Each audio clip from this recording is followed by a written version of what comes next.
So let me first go through the steps and then let's enter into this Kriya. So in this Kriya, the first step is the Shalabhasana. The Shalabhasana or the locust posture in Hindi, in the Sanskrit. This is in the Grantha Samhita, in the second Upadesha, 39th verse, the Shalabhasana is explained.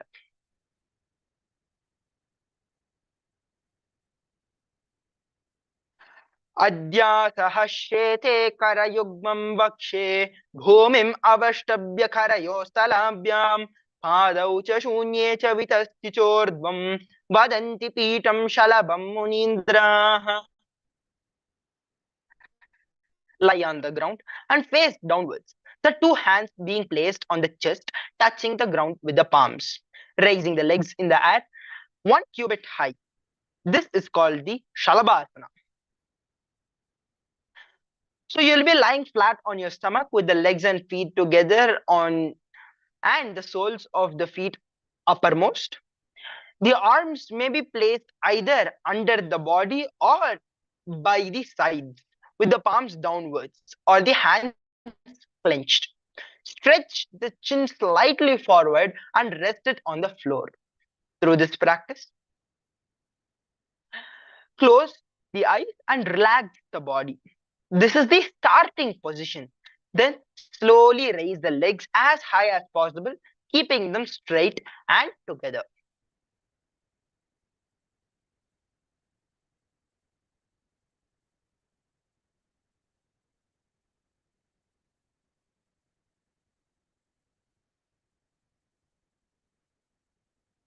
The elevation of the leg is produced by applying pressure with the arms against the floor and comfortably without strain.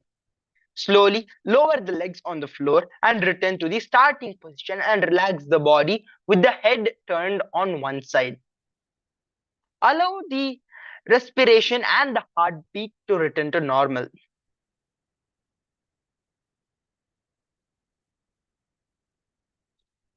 Then contract the bowels equitably above and below the navel towards the back, so that the abdominal may touch the back.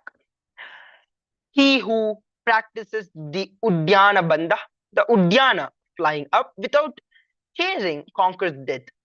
The great bird by this process is instantly forced up into the Shushmana and flies and constantly remains there. There is also another beautiful Shastra Pramana. So the translation goes as, perform the Yoni Mudra. The Yoni Mudra is explained in this following verse, and let him imagine that he is Shakti and Paramatma is Purusha, and both have been united in one. By this, he becomes full of bliss and raises Aham Brahma, I am Brahma. This conduces to Advaita Samadhi. So the technique of this translation is, so face your palms on the ceiling, thumb apart from other fingers, join both the thumbs and the index finger together, form a triangle like this. So this is the Kalki Mudra. And what we saw before this, I explained about the Udyana Bandha. So now this is the Kalki Mudra, and also contract your lips like a beak of a crow, drawing in air and slowly, very slowly drawing in air, like contract your mouth like a beak. So this is the Kaki Mudra, the crow mudra. This is a mudra that destroys all the diseases. So yes, now let us enter into the process itself. So lay down on your stomach in Shalabhasana, as we told earlier about, we explained about the Shalabhasana. Then lock your hands in the triangle with the thumbs and index finger like this in the Kalki Mudra, and perform the Udyana Bandha and the Kalki Kumbhaka. And the Kaki Kumbhaka. The Kaki Kumbhaka is where you make your mouth like a beak, in the shape of a beak, and then draw in air slowly. And of course, In any time, if you feel you're restraining yourself, please relax. And then once you feel you're done, you can again get back to this position. Let us now enter into this kriya.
Yes. So now slowly relax.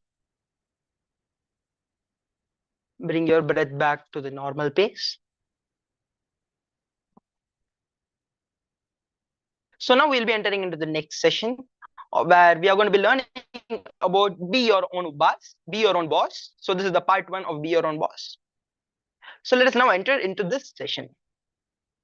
So develop the right cognition to live a truly rich life as you want.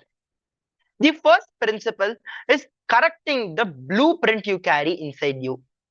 Whatever you cherish in your heart, the secret chambers of your heart, you attract that, you manifest that, you make that into your reality. A poor man's idea about rich man is not rich man. A poor man's idea about rich man is not a rich life at all. Acid wash your very depth cognition.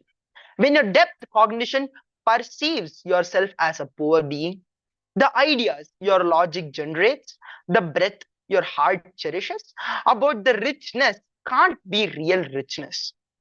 Your depth cognition needs to be acid washed. You need to flesh out the ideas of poverty from your very depth cognitions. Right cognitions define the real richness. Cognitions establish in the space of completion the real richness. What is being your own boss? You decide your health, you decide your whole day, you decide what you should do. You should not do above all those. You should decide your mood, your whole day. You have how you should be and how you should not be. You are the one who should be deciding that.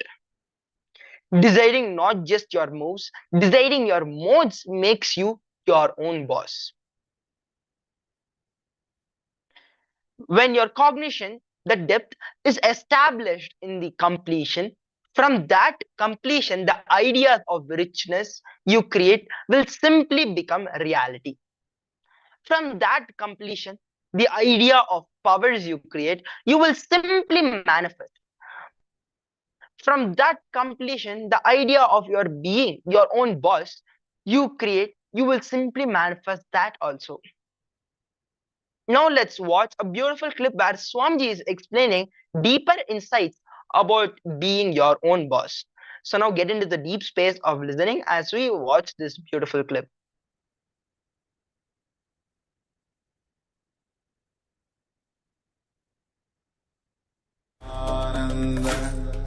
Paramashivoham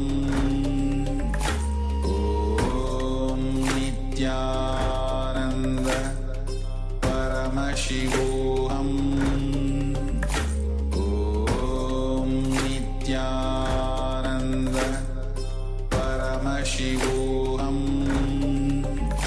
Om Nithyananda Paramashivoham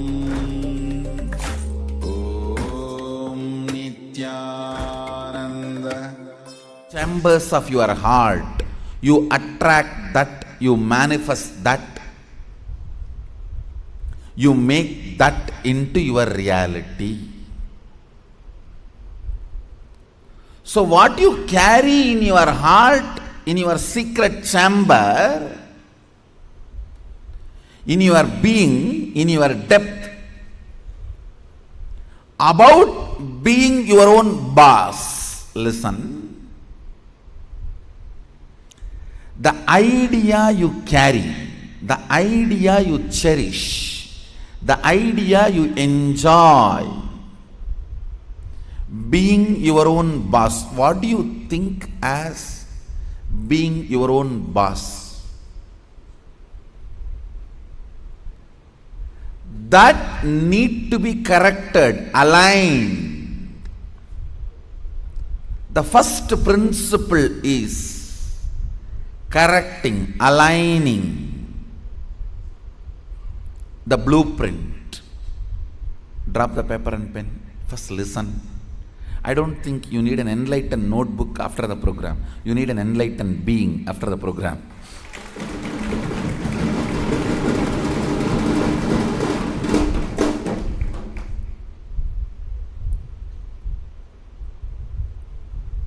I am more capable to put these truths in your being than your capacity to put these truths in your notebook. So please drop the notebooks. Just sit. I'll put these truths in your being. Listen.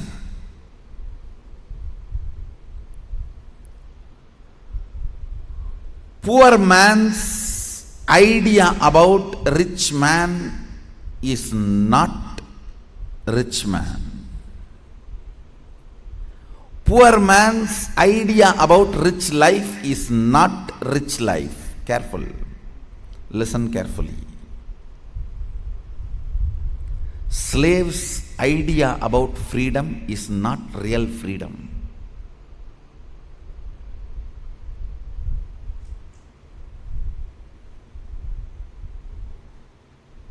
Like India's freedom. Still, the education system of the British has not left India. So-called so many years of independence, I don't even know how many years. Still, the judicial system of British has not left us. I forget about all that. We have not left the British first.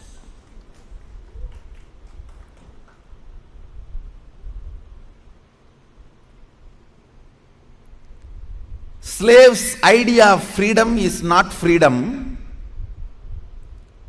Poor man's idea of rich life is not rich life.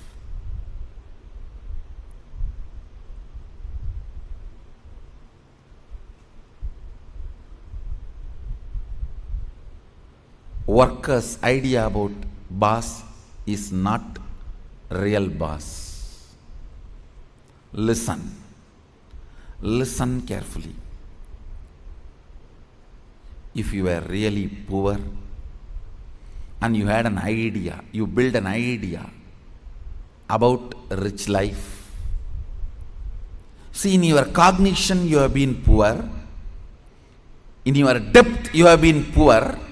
You perceive poverty as you, and in your logic, in your imagination, you build an idea of rich life. Even if you are showered with wealth, you will start living only the poor man's version of rich life. Understand?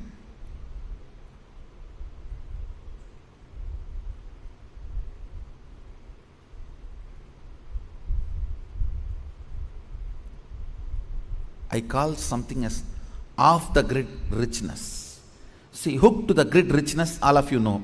Your shares, car, house, metal. Richness hooked to the grid is things. Off-the-grid richness is experiences.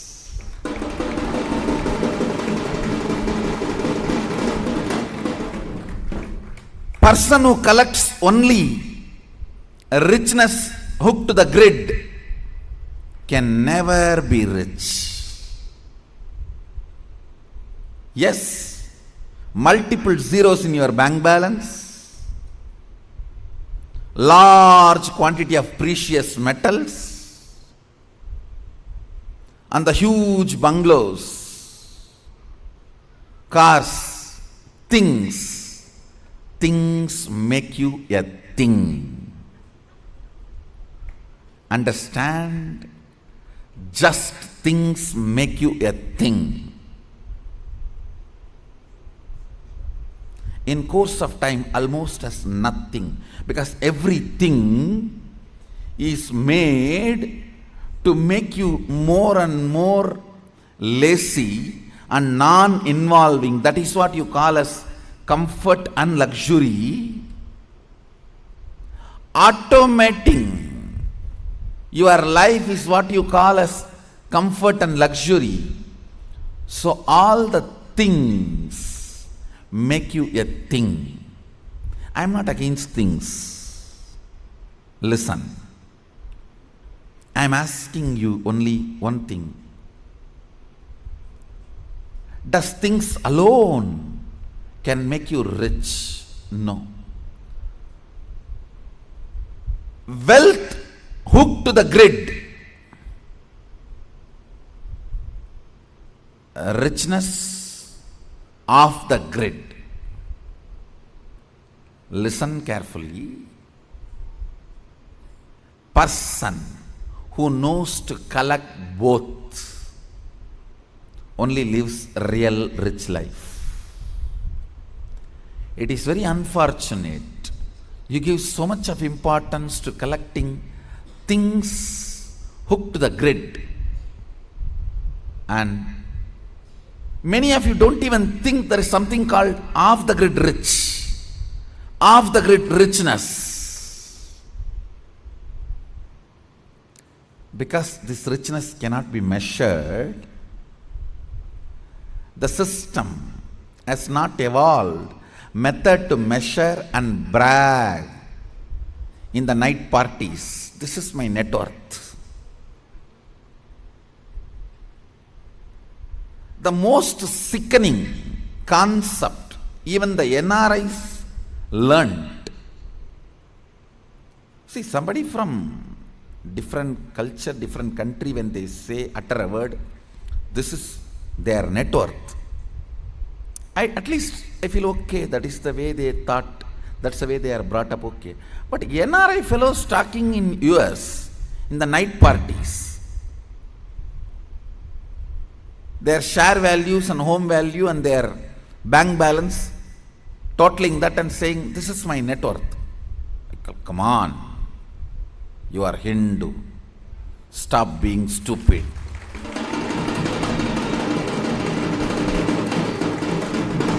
You are expected to be matured. Grid-bound wealth.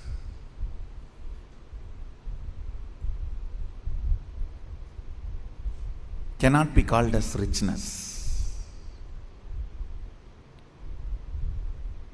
I am not saying become homeless, renounce, throw away all the grid-bound wealth. No. All I am saying is grid-bound wealth cannot claim itself as richness. The idea of richness need to be acid washed with completion. Understand? When your depth cognition perceives yourself as poor, the ideas your logic generates, your breath, heart cherishes about the richness cannot be real richness. Your depth cognition need to be acid washed. You need to flush out the idea of poverty from your depth, your cognition. When idea of poverty is removed from your depth, from your cognition, then the idea of richness, your logic, length enjoys, your fantasy, breath, heart enjoys. Only that can be real richness. Please understand.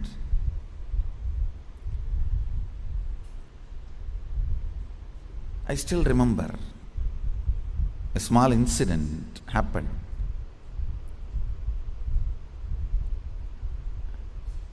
In my childhood days. As children, for us the hero is only the candy shop owner in the street corner of our villages. Of course, every village street corner in India will have a candy shop. It will always be Chettiar, Reddiyar, Nayar.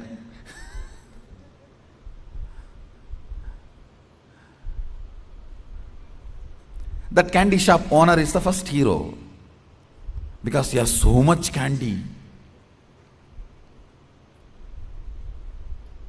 I asked one of my brothers, what will you do if you get lot of money? He said, I'll put all the money with the candy shop owner and eat as much as I want, whole day and night. That is the idea of his richness. Understand? That is all his idea of his richness.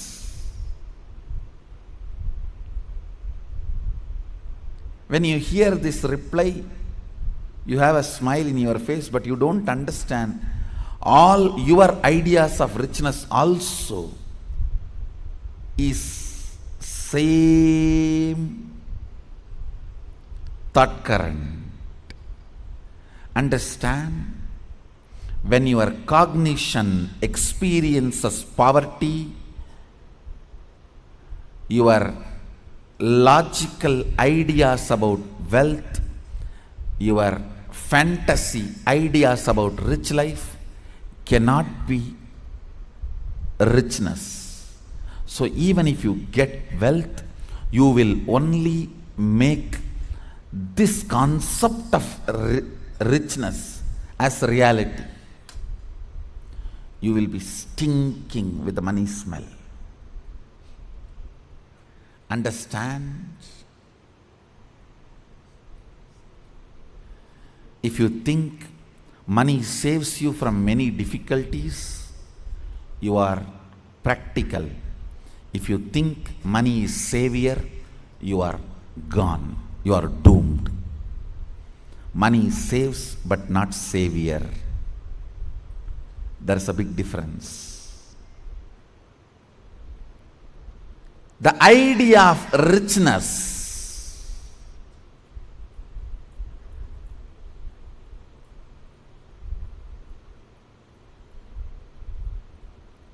you carry when your depth cognition experiences poverty can never be real richness. Same way, the ideas about freedom you carry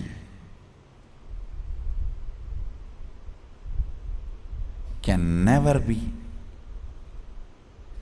right when your cognition depth perceives yourself as bound.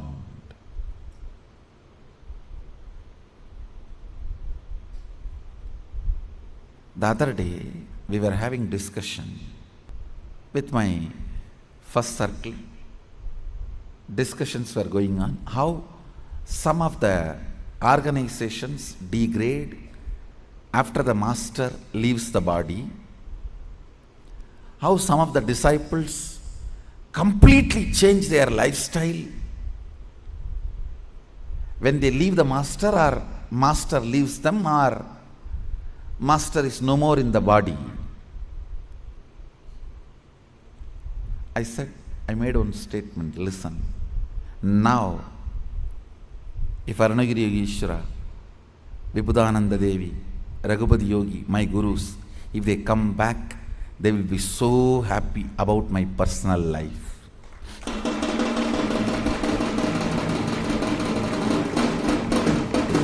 They will be shocked. I have not even changed the way I eat. Understand? Not only what I eat, even the way I eat. Because I have not received instructions from them, I received cognitions from them. Whatever I received from my gurus is not instruction, it is cognition. Understand? I did not feel, I did not cognize. I was slave when I was with my masters. I did not cognize. I was slave when I was under them. That is why I do not have cheap versions of freedom to manifest when they are not there in my life. I did not receive instructions. If I would have received instructions from them, the moment they are gone, wow! then whatever is your idea of freedom, you will start living it. I never received instructions. I never gathered instructions from them. I gathered cognitions from them. So if they come back, they will feel exactly I am as they left.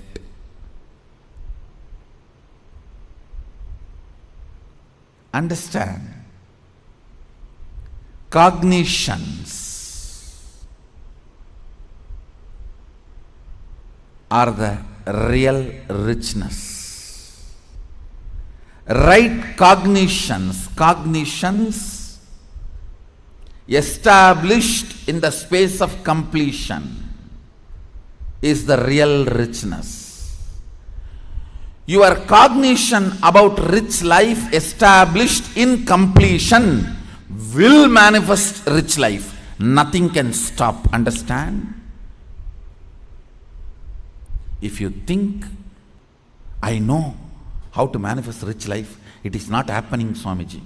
People come and tell me, I know how to manifest rich life, but it's not happening, Swamiji. Then be very clear, you do not know. Everything starts with Saraswati. Saraswati is capable of manifesting Lakshmi and Durga.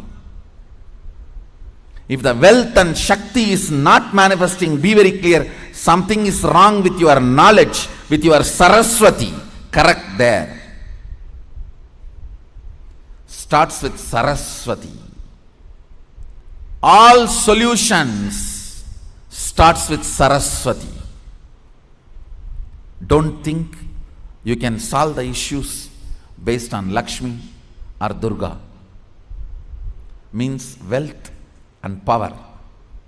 If you think, I know what I want, but still I am not able to manifest, be very clear, you do not know what you want. You are hardwired to manifest what you want. If you are manifesting difficulties, sufferings, and torture, that is what you want, be assured. Be informed that is what you want. I am not insensitive to you. I am sensible to you. I am not insensitive to you and your suffering. Understand?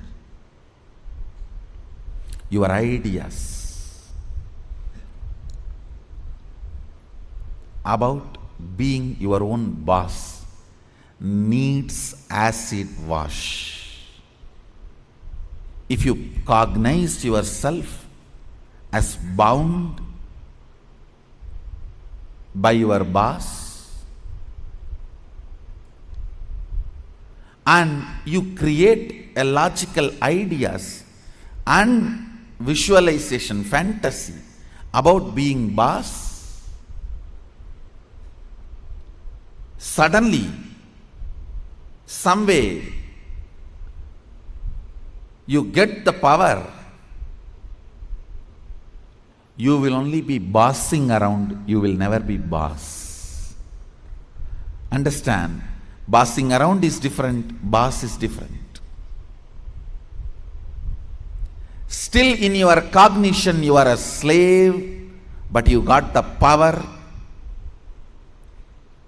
then you will be bossing around.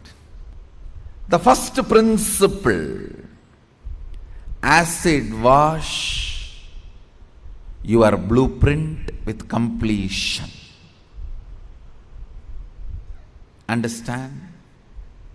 Whether you want to manifest wealth, whether you want to manifest power, whether you want to be your own boss, starts with the first principle. What is being your own boss? You decide your health. You decide your whole day. You decide what you should do, you should not do. Above all, you decide your mood whole day. how you should be and how you should not be. Deciding not just your moves, deciding your moods. Understand? Not just deciding your moves, deciding your moods too. Be your own boss means not just deciding your moves, deciding your moods.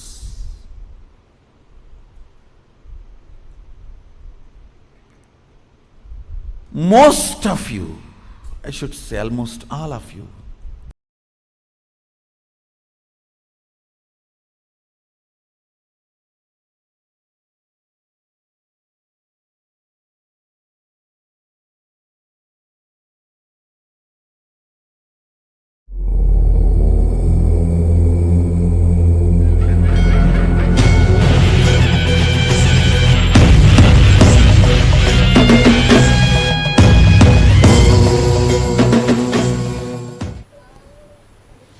and I wanted to let you all know the whole Gurukul is free. We provide food, stay, clothes, medical care and educational material, everything completely free. And till they complete the Gurukul, the age of 21.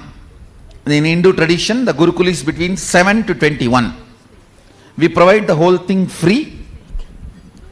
It is as per the instruction of Sadashiva in Agama, and anybody can use the opportunity to stay in the Gurukul itself. You do not need to spend any money or anything. But if you are planning after the 21 years what they will do, I think they will do beyond your imagination.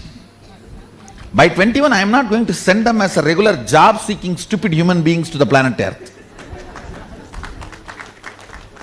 If they go out, they will be gods.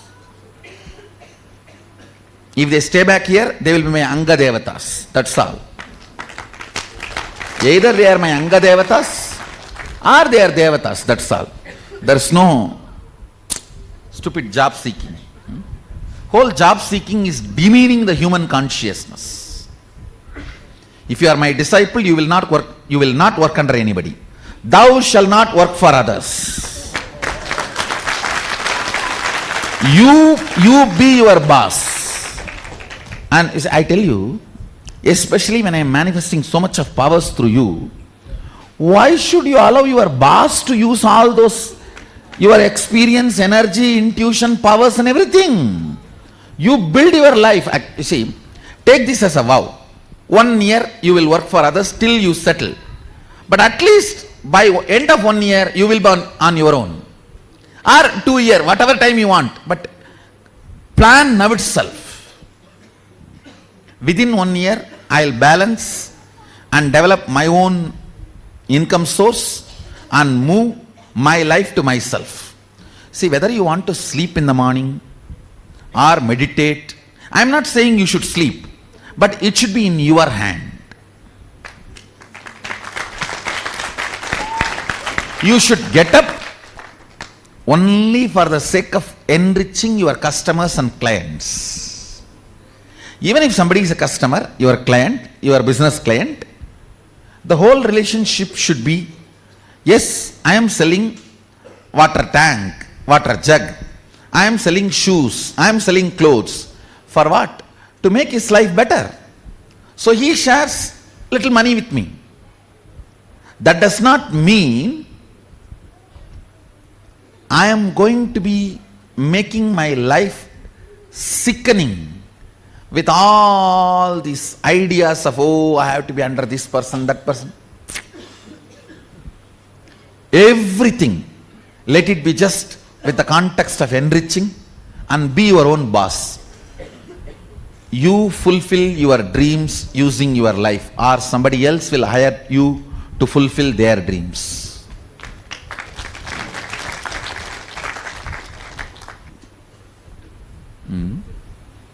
So do not allow somebody else to use your life. Be your own boss. I insist, whatever field you choose, Be your own boss.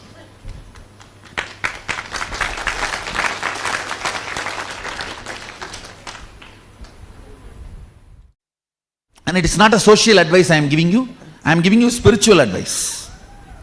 Please understand, when I say be your own boss, I am giving you spiritual advice, not social advice. I am giving you spiritual instruction. Consciously, it is not good for you if you are working for somebody, because their thought currents and consciousness will exploit your life. End of the day, end of your life, you would have done all stupid things and you have not even enjoyed the results of it. Alright, all your stupidity, who is responsible? Your boss. But your boss is not going to have the karma back.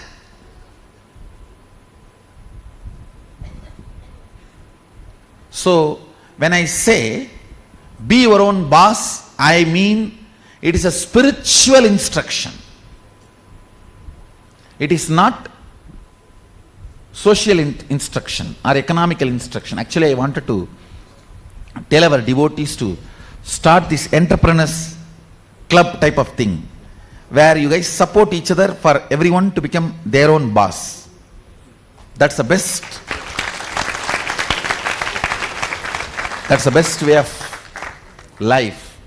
I'll encourage if you guys start those kind of ventures and helping each other to be your own boss. Don't try to finance each other and bind. That creates a lot of mess and incompletion and lot of conflicts. There are many ways you can be supporting each other, like a buying goods and selling goods and interactions, contracts with integrity, without bonding, without binding. You can be evolving in a win-win situations. So that kind of a helping each other to be your own boss will be a really great thing. Keep some timeline goal, 1 year, 2 year, whatever, but be your own boss. Never bow down to anybody other than Sadashiva. Keep this as a conscious chastity. It's a chastity of consciousness. Bowing down only to him, nobody else. Next. Swamiji. Which side? Yes. I'm so happy to be here. The problem is I've never heard of you until January, when I saw the first video. And I just was glued on it. I went on from one to the other and I said, where has this man been? Where have I been that I've never heard of him? The most interesting thing I find is I'm an African, West African, but live in Britain. And I'm old. I would say I'm old because I know the practice of religion, what it used to be when I was young. There's so much similarity between Vedic science and African tradition. See, it's actually from the same source. Yes. Africa and Australia, yes, and South India was connected by one land, yes, which sunk in a tsunami, maybe I think 80,000 years before. That is the land, whatever I am teaching has been taught. South Africa, Australia and South India, it was connected. And that is the land this whole thing was taught. When that sank into the water, these three places, people have moved out. And that is why all these three places, same language, same culture, same lifestyle, same thought currents are still alive. In India, each village has their own deity. Each village has their own god. It is so indigenous. No 30 kilometer will have the same food. Just the other day I was reading, in that work, we mapped the whole India and Indian temples. longest distance between two temples in India is only 6.3 kilometer. There is no 6.4 kilometer without temple.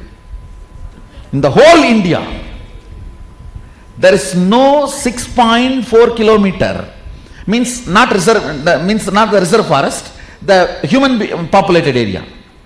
Reserve forests are different. Government reserve forests, central, that is different.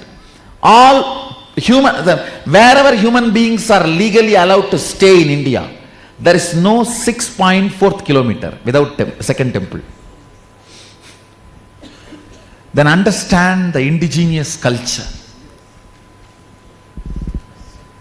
And I am so happy you discovered it. Yes.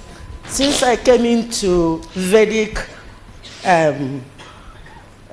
understanding, environment, I just feel I've come home. But the point is, when I go home, the home people don't recognize that anymore. And I say to them, when somebody leaves their style of walking and start walking like somebody else, they start walking like a lame man. I think you should be so powerful, they simply follow you. So can you see that come true? I'll make it happen. You will be my piper. They will just follow you.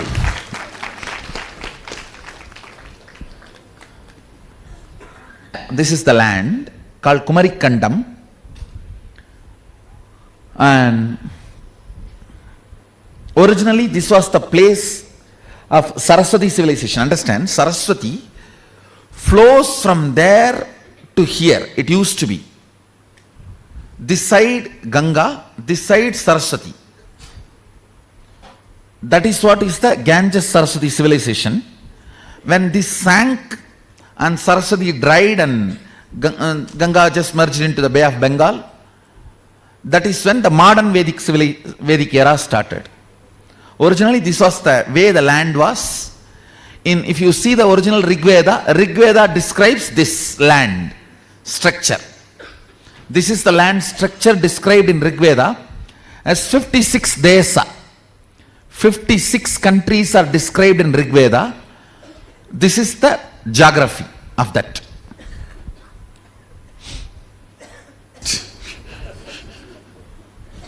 Hello Swamiji, thank you for your attention and inviting me here. I've just discovered it's my first time I'm meeting you in this life. Actually, I want to break something like a pattern. 1 year ago, I was having mood swings. They were so severe that I was looking for something outside of me to get better and feel better again. Then I changed a lot of things in my life, and I was more internally finding my core, my intention, everything, realignment. And still, like, being here is super magical. I'm really enjoying. And even today I was like, oh, I noticed like a subtle mood swing. And I caught myself and I was like, whoa, it already happened. It meant I was really conscious happening. And that part I want to break, where it's this unconscious part, because there's something I don't understand. Actually, I was planning to do that tomorrow, but I think I can do it today. Listen, I am going to break your patterns in your dream and deep sleep. This Chidambara Mandala, can you all pick up your Chidambara Mandala? It is created for that. So today, before ending the process, before ending the session, I will put you in a process. After that, go to sleep keeping this next to your bed. Today I will be breaking your sleeping and dream patterns, means the incompletions you carry in your dream level, in your dream layer. That will take care of these mood swings.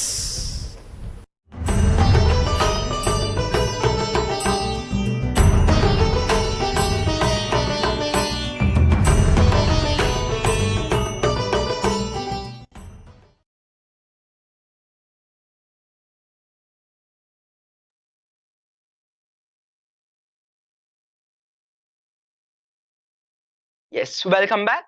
So, with the powerful understandings we got from Swamiji about being your own boss, how Swamiji said that for the start of maybe you can work for someone, but after that, you have to make sure you don't work for anyone else. You should not bow your head to anyone else except Paramashiva.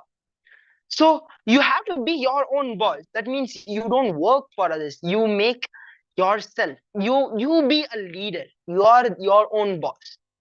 And of course, with this powerful understandings we got, you can also take some time and share your powerful cognitions in your social media handle, as well as now we'll be entering into the preparations for darshan, as Swamiji will also be coming shortly.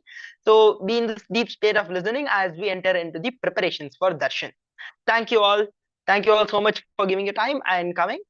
Thank you all, Nithyanandam.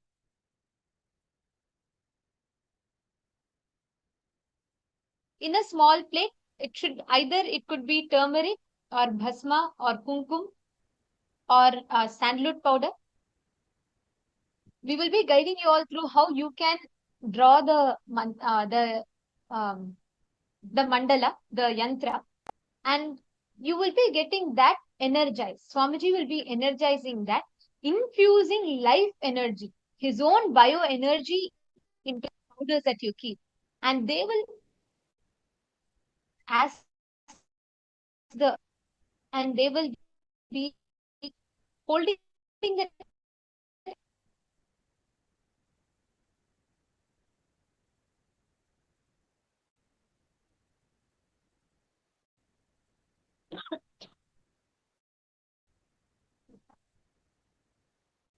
request every one of you to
now, as all of us get ready to receive the darshan,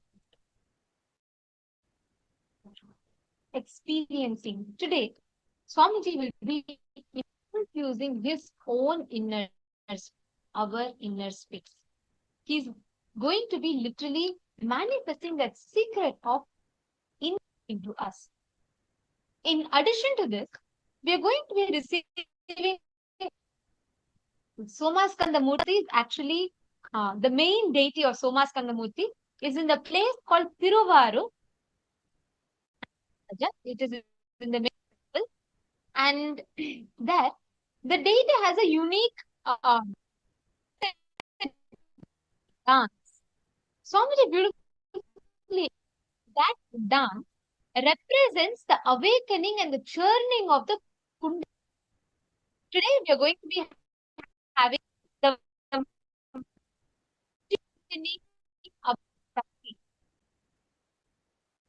Kundalini to the cosmic Kundalini, having 4 main initiations, each of them unique and powerful. So let us all get ready to receive. I request all the participants, every one of you, to please settle down in front of the camera. We will now be drawing the Subramanya Yantra. We will be drawing the Subramanya Yantra. And this Subramanya Yantra is the geometrical representation of Bhagavan. So I'm going to request all the participants to please bring a plate of kumkum sandalwood. Today is very, very auspicious, and getting this initiation today, the darshan of Soma Skanda on the day of prepare ourselves.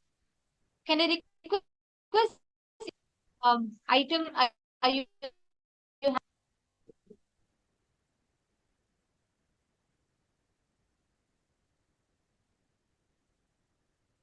I request each of you to post in the chat. If you have kumkum, bhasma, or turmeric, sandalwood powder, we request all of you to please bring that and plate of it. So, keep camera, giving the darshan, see the yantra.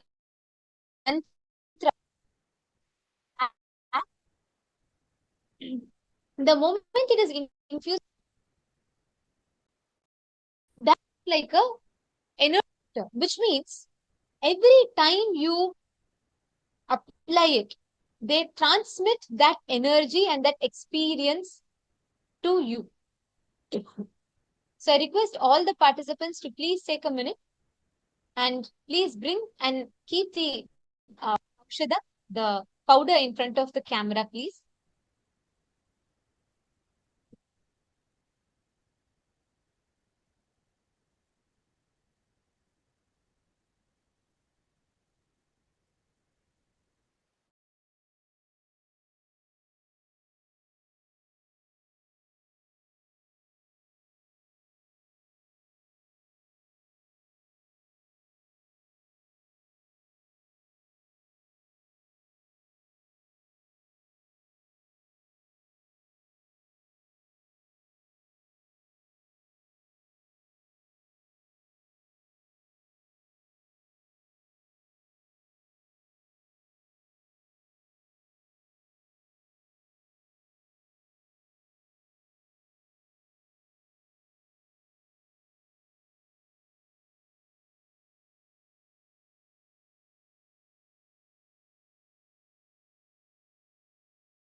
Now, we request all to take a few minutes. This exact same. You can use a stick.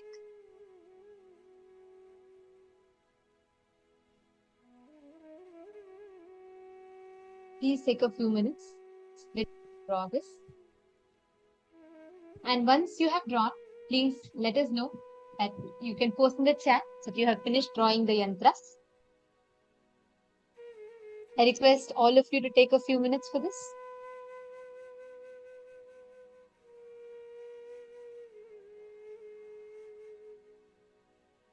Yes. Once you all have finished, you all can post in the chat that it is done. Yes. Ma Mahasadashiva, yes, it works, ma. Ma Maria Kalinina, Ma Vani Goyal. Can I request all the participants to please come on the camera and settle down? Starting very, very shortly, and let us all prepare ourselves to receive the darshan. And it is important that each of us are preparing ourselves with all the required items for the initiation. Understand, initiation is the super conscious alchemy process that is happening in our inner space. Swamiji is himself literally extending his bioenergy into us. Crucial that all of us prepare ourselves for the initiation in such a way that we are in the deep receptive space. And when Swamiji comes and transmits the initiation, we will simply receive it in our inner space. Request all the participants to please be in front of the camera. Please make sure you're checking your name, your full name is put. And please take a few minutes, draw the yantra out. If you do not have turmeric, any one of this powder is okay, ma. You do not need to have all the powders. Ma Nithyanateshwari, Nithyanandam, can I request all of you, those who have